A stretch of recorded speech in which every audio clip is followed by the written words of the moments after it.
As promised, the Pope returned to the role of fathers in family life during his catechesis. He said that every family needs a father and that the role is irreplaceable.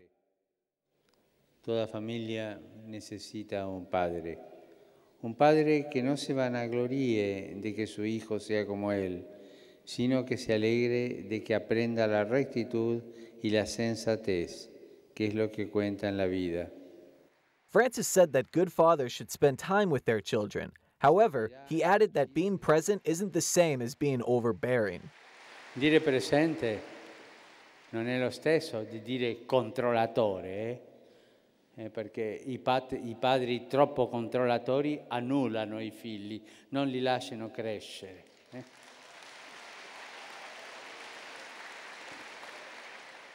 According to the Pope, a father should be close to his children and, above all, patient.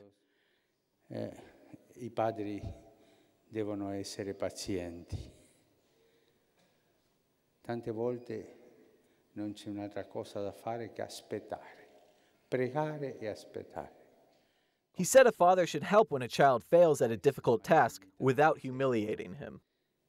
También hoy, los hijos, al volver a casa con sus fracasos, necesitan a un padre que los espere, los proteja, los anime y les enseñe cómo seguir por el buen camino.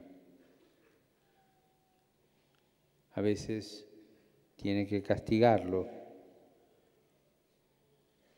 pero nunca le da una bofetada en la cara.